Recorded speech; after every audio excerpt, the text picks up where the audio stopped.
what it's saying is here in the early years, if we're at $100 a month, we're probably a little bit more than 3% a year. But in the long term, We're under it. we're under it. Okay. This is your capital outlay fund. What do you call it, Kathy? You just call it capital outlay fund? This is a fund where you dump quite a bit of LGA money into every year, and then you're making expenditures. And budgeted for next year, you have almost $220,000 of your LGA. You have 500 and some thousand certified, but of that 500 and some thousand, 220 right now is being budgeted into the capital outlay fund. The model's assuming that you will stick with that year after year. You'll dump that money in, and then you're going to make cash purchases from that fund. Now, because there's quite a bit of that, you know, normally I would plug all that stuff here, but I've only got so many columns to deal with. So I asked Kathy for a summary of her spending from the department heads and so forth. So we've got these anticipated expenses in 2012, 181,000. And what is it? It's all of this stuff right here. And then in 13, 14. So that graph that I showed you for the capital outlay reflects that $220,000 a year going in, minus those expenditures on that list. And you can see that we're dumping more money in there than we're spending out over time. So maybe that means we can use some of this cash for other things as well, outside of that list that Kathy put together. And I think we're also shorting ourselves because I went with the actual cash balance, not the fund balance, Kathy, and that's because this fund is due quite a bit of money from FEMA. Oh, yeah.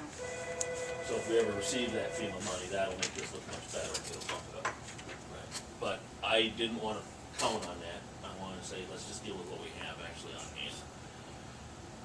But are you saying that the LGA is gonna be approximately $220,000 every year? The model is doing is right now you're certified for next year to collect 559,000 LGA. Roughly 340,000 is being put into the general fund and elsewhere for operational purposes, and then the balance, this 219,000, is going into that capital outlay fund. The model is assuming that LGA will now continue to be funded at this level going in the future. So if they don't, then you'll have to have me back and we'll have to rework the plan. Okay? Or if they put homestead credit back, and we get more.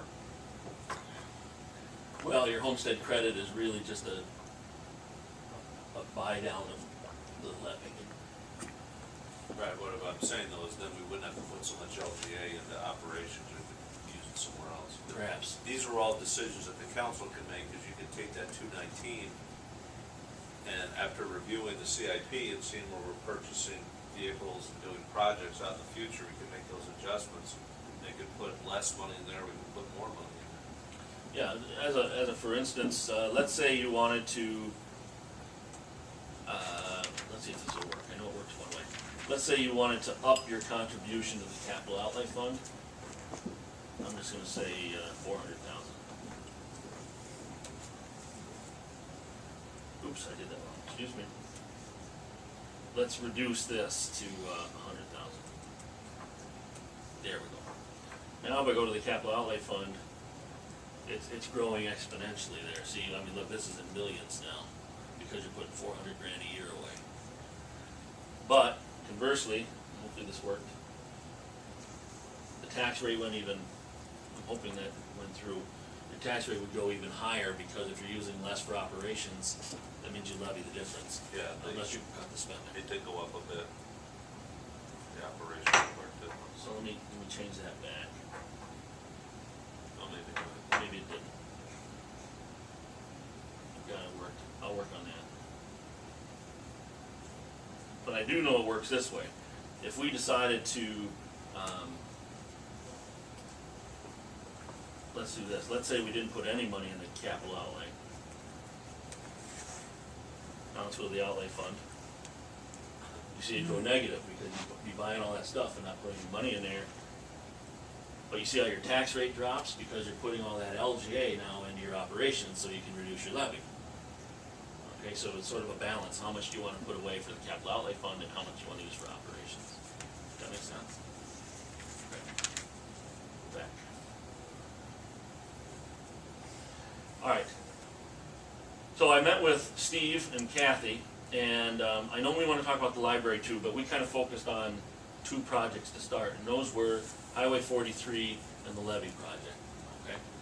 So let's start with Highway 43, and we're gonna plug all this stuff in, and please don't think that we're trying to tell you this is the plan you should have. We wanted to have a starting point for you to attack, so when I'm done plugging this in, you're not gonna hurt our feelings. Completely attack it, change it, whatever you want. But let's say we do this project, the 43 project in 14. It's a $1.4 million project, but if we wait a couple of years, the inflation's gonna make it more expensive. Is that the total cost?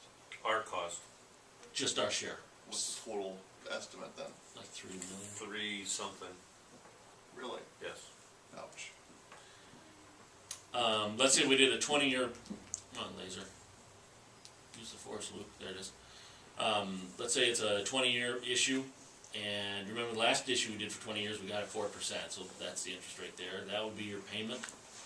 That payment would be covered 20% with special assessments.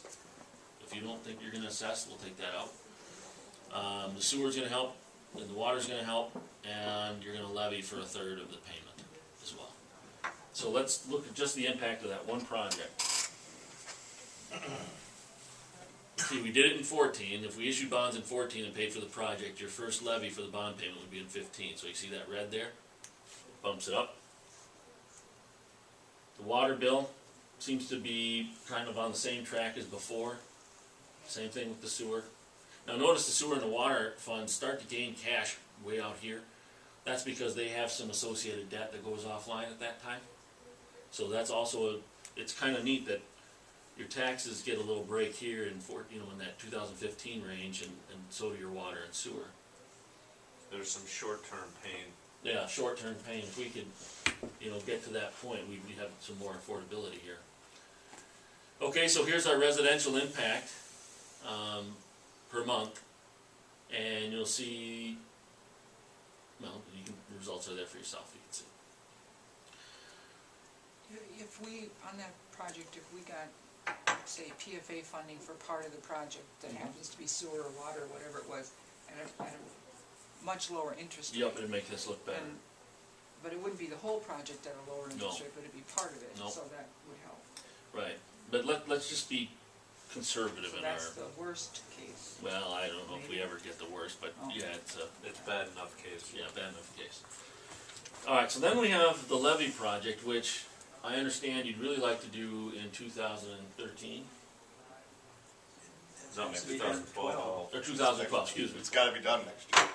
Has to be. Excuse me. 2012.